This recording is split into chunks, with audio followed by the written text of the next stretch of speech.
Alors, dans la vidéo suivante, on va aller voir le potentiel pédagogique de l'application En classe, qui est un outil vraiment très polyvalent parce que ça fonctionne autant avec des petits de 4-5 ans et ça va nous être aussi très utile avec des plus vieux de la fin du secondaire. Donc, ça s'appelle En classe. C'est que ça fonctionne quand je suis en classe, quand je suis physiquement proche de mes élèves, donc dans le même local ou dans un même endroit, et ça va lier mon iPad d'enseignant au iPad de mes apprenants.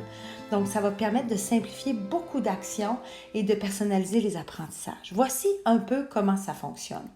Donc, si je suis sur un iPad d'enseignant, on va glisser vers le bas et taper la première lettre de l'application pour la retrouver. Moi, elle avait été installée, cette application-là, par mon administrateur, la personne qui gère les iPads. Et non seulement elle avait été installée, mais mon administrateur a déjà créé mes classes et lié les iPads de mes élèves à mes classes. Donc ça, c'est une façon extraordinaire de fonctionner parce que ça sauve du temps et c'est un lien qui ne se brise pas. Je vous montrerai plus tard comment on fait pour créer ces classes soi-même si on n'a pas cette possibilité-là. Beaucoup plus de manipulation, mais ça se fait. Et ce lien-là, l'élève peut en tout temps décider de le rompre. Donc, il faut savoir cette information-là aussi. Alors, j'ouvre mon groupe de français. Voici l'interface. Donc, dans le bas ici, je vois mes étudiants. Et dans le haut, j'ai plusieurs outils que je peux utiliser. Donc, au départ, si je commence dans le bas, on voit là les élèves qui sont lumineux, ce sont des élèves qui sont en train de travailler sur leur iPad.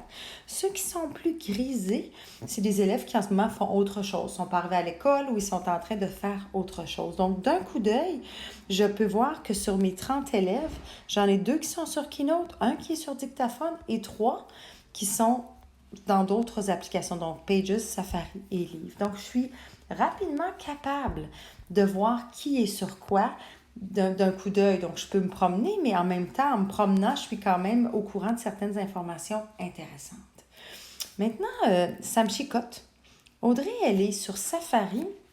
Je me demande ce qu'elle fait là. C'est pas supposé être sur Internet en ce moment. Si je clique sur elle, sur son nom à elle, j'ai accès à différents outils qui vont être vraiment intéressants.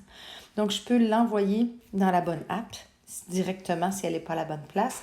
Je peux l'envoyer sur un site, naviguer à la bonne place. Je peux la ramener à l'écran d'accueil. Je peux verrouiller son iPad. Donc, à ce moment-là, tant que je ne le déverrouille pas, elle ne peut pas travailler dedans. Je peux couper le son. Si elle me dit « Je ne trouve pas, mon application fait du bruit, mais je ne trouve pas comment couper le son », je peux la faire présenter. Donc, Audrey, tu aimerais présenter ce que tu es en train de faire? Superbe. Alors, moi, je peux la connecter au Apple TV ou à mon projecteur, puis elle peut présenter. Si elle a oublié son mot de passe, on peut le changer. Et je peux, en ce moment, je voudrais afficher son écran. Quand j'appuie sur afficher son écran, je vais voir ce qu'elle est en train de faire à l'écran. Donc, elle est en train de faire une recherche sur un site qui s'appelle Ecosia. Superbe. Et Audrey, elle sait que je suis en train de regarder son écran parce qu'il y a un petit icône bleu qui a apparu dans le coin. C'est très transparent comme démarche. Donc, si elle fait ce qu'elle est en train de faire, j'ai plus de soucis. J'appuie sur OK. Et donc, d'un coup d'œil rapide, j'ai pu voir où elle était rendue, ce qu'elle était en train de faire et continuer. Donc, bref, on peut intervenir individuellement sur chacun des élèves. Ensuite, dans le haut, j'ai plusieurs outils. Si j'appuie sur celui-là, ça va me permettre rapidement d'ouvrir mes élèves dans la même application. Donc, je suis avec des petits, le temps qu'ils trouvent, puis tout ça, c'est beaucoup plus simple. J'ai accès à toutes les applications ici et sont supposés aller dans Classe Dojo. Je clique dessus, ça va ouvrir Classe Dojo. Il faut qu'il y ait dans Clips, peu importe, ça va aller dedans. Ce qui est intéressant aussi, c'est que non seulement je peux les ouvrir dans une application, mais je peux limiter à l'app à l'ouverture. Donc, quand ça va ouvrir cette application-là, si je fais ça, c'est qu'ils vont être pris dans cette application-là, ils ne pourront plus sortir de là. Donc, ils savent que c'est là-dedans qu'ils doivent travailler. Très utile en situation d'évaluation. Ou dépendamment des élèves qu'on a, des fois, on sait qu'il y en a qui ont de la misère à rester focusés dans une app. Ça peut être très, très intéressant. Donc ici, on est en français, on est en train de faire un atelier d'écriture. Je veux qu'ils aient tous dans Pages. À ce moment-là, on va voir derrière là, que ça va redevenir à l'application Pages. Alors, je vois ici là, que ça a fermé ce qu'ils étaient en train de faire. Ça va avoir ouvert Pages. Et s'ils essaient de sortir de Pages, on voit qu'il y a un petit cadenas à côté. Ils sont bloqués dans cette application-là.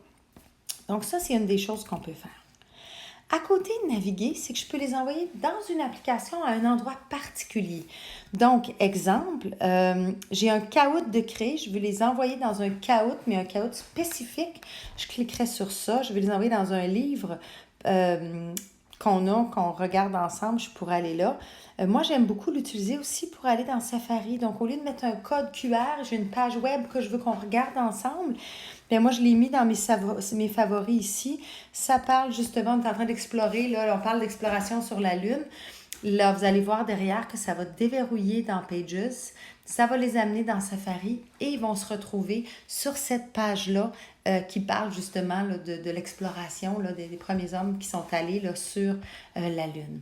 Et si je vérifie au niveau d'Alexandra et que je vais voir son écran, bien, on voit justement qu'elle est sur le devoir et qu'on est dans une page où justement là, la mission sur la Lune, on voit ici ces choses-là. Il faudrait qu'Alexandra, je lui montre comment on fait pour aller faire l'affichage, là, ici, là, afficher le lecteur. Là, à ce moment-là, toutes les distractions pour Alexandra sont enlevées, puis là, elle est capable justement d'avoir accès à cette page-là. Et quand je reviens, OK, donc ce bouton-là, c'était les envoyer dans un endroit spécifique. Si j'appuie sur masquer, à ce moment-là, ils vont sortir de l'application et vont revenir sur l'écran d'accueil. Donc, c'est terminé, on veut revenir à l'écran d'accueil, c'est comme ça qu'on peut le faire. Verrouiller, je veux l'attention de toute ma classe. Bien, ceux qui sont en train de travailler sur leur iPad, c'est sûr que sur l'iPad est pas ouvert, je n'ai pas besoin à ce moment-là de verrouiller. Ça verrouille le temps que je donne mes explications. Et après ça, quand j'appuie sur déverrouiller, les écrans sont déverrouillés. Et ça ne sera pas long, vous allez voir, ils vont déverrouiller et ils vont pouvoir retourner là, à ce moment-là aux endroits où ils voulaient être sur leur iPad et continuer là, à travailler dans ce qu'ils avaient besoin de travailler. Donc, ça ressemble un petit peu à ça là, pour mes différents élèves. Ensuite, on a l'outil couper le son. Ça, c'est assez simple. On a aussi un outil qui est au niveau de l'écran, donc qui me permet de voir sur quoi travaillent mes élèves. Donc, au lieu de les voir un à la fois, j'ai un petit aperçu de ce qu'ils sont en train de faire. Donc, ça peut être intéressant aussi là, d'utiliser cet outil-là là, pour avoir un petit visuel de sur quoi ils travaillent. Donc, on voit là, les différents endroits où ils sont avec un petit aperçu de ce que ça donne. Finalement, j'ai l'option groupe ici. Si j'appuie dessus, je peux faire des sous-groupes. Alors, exemple, là, je suis en français, puis ils n'ont pas tous le même niveau de lecture. Si je tape sur trèfle, je vais aller chercher mes élèves qui ont justement des difficultés un petit peu plus en lecture. Et ces élèves-là, moi, je le savais dans ma classe, mes trèfles, c'était des élèves qui avaient un niveau de lecture plus difficile ou moins avancé. Je peux créer un autre groupe qui va s'appeler cœur. Donc ça, c'est des élèves qui ont quand même un niveau au niveau de la lecture. Donc, je vais aller chercher ces élèves-là. Je vais les mettre dedans. Et finalement, j'ai un groupe avancé. Donc, on pourrait l'appeler carreau. Il ne faut pas se mêler, il faut juste savoir ce que c'est au niveau de ces élèves-là. Mais à ce moment-là, je viens les chercher et je les mets dans mon groupe avancé. Ce que ça va me permettre, c'est que dépendamment de ce que je suis en train de travailler, je peux leur fournir des documents ou les envoyer dans des sites web avec des choses qui sont selon leur difficulté ou leur force en apprentissage. Exemple. Si je vais, exemple, dans Keynote ici, alors j'ai un travail ici où on travaille les sons et je veux l'envoyer à mes élèves qui ont des difficultés de lecture comme telles. Bien, ce que je fais, c'est que quand je choisis partager ici et que je choisis AirDrop, il va me permettre de l'envoyer à tous mes élèves ou simplement un des groupes. Alors, si j'appuie sur carreau, ces élèves-là vont recevoir ce document-là. Et à ce moment-là, si je voulais un document différent pour mes autres élèves, bien, je choisirais l'autre document et je pourrais leur envoyer aussi. Donc, c'est très simple d'envoyer ce document-là rapidement aux élèves. Ils doivent, bien sûr, accepter ce document-là sur leur iPad, mais ça se fait de façon là, assez simple pour pouvoir le travailler. Donc, voilà. Si je reviens au niveau de en classe, on a vu là les possibilités ici de séparer nos élèves. On a vu les outils ici qui étaient dans le haut. Bref, il y a une belle facilité de travailler avec eux.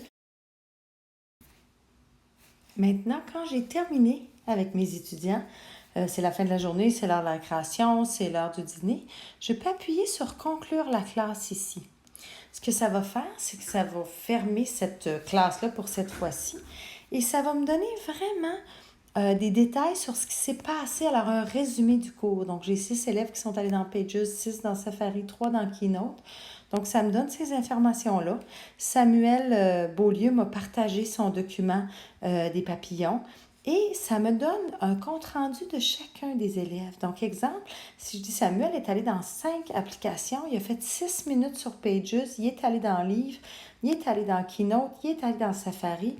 Donc, ça me donne un portrait du parcours de mon élève. Donc, si jamais je veux revenir avec lui sur ses méthodes de travail ou lui poser des questions, j'ai une trace ici de ce qu'il a fait. Ce qu'il faut savoir, c'est que ça n'enregistre pas à chaque fois. Donc, ici, il faudrait vraiment que je prenne une capture d'écran. Si je veux garder cette donnée-là, j'appuie sur mon bouton d'accueil et mon bouton d'ouverture et de fermeture du iPad en même temps. Et ça va me faire une capture d'écran si je veux garder ça ici pour documenter là, justement comment l'élève travaille. Donc, ce serait une façon de faire.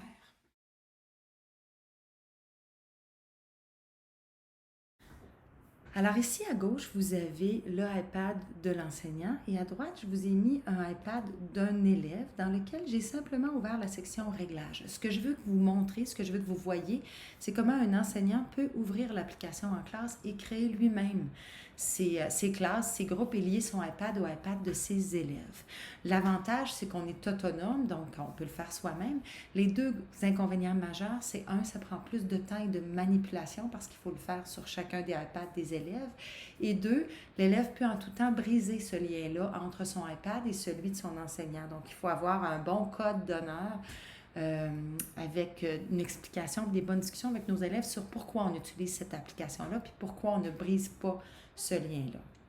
Donc, l'enseignant ici à gauche là, va ouvrir l'application en classe. S'il ne l'a pas, va être allé le télécharger sur le App Store et va appuyer sur Créer une classe. Alors, nom de la classe, on va mettre classe 201, description. Alors, je pourrais mettre un peu plus de détails si je veux.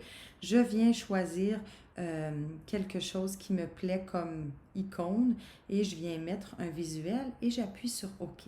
À ce moment-là, ma classe 201 est créée ici. Donc, si j'ai plusieurs groupes, je pourrais créer plusieurs groupes. Maintenant, je vais appuyer sur classe 201 ici à gauche et ici, je vais appuyer sur Inviter des élèves. Je vais vous amener à regarder un petit peu ici là, ce qui va se passer du côté du iPad de l'élève. Lui, il n'y a pas l'application en classe, mais comme on est à proximité, quand j'appuie sur Inviter des élèves, à droite, vous allez voir vraiment quelque chose qui va se passer, c'est que l'application en classe vient d'apparaître. Donc, dans les réglages, ça apparaît.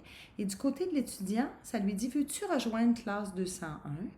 Alors, tu dis oui. Et là, ça demande le code. Alors, c'est là que l'enseignant vient donner son code 8414. Et là, va appuyer sur « Rejoindre ». Donc, l'élève maintenant est en attente que l'enseignant accepte son invitation. Ici, l'enseignant a vu que Nicolas Bédard voulait rejoindre, va appuyer sur « Ajouter ».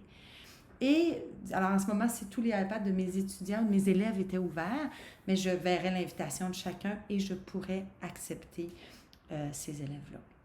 À tout moment, je peux rouvrir ma classe et inviter de nouveaux élèves. Donc, c'est comme ça que ça fonctionne pour pouvoir créer soi-même ses classes dans l'application en classe.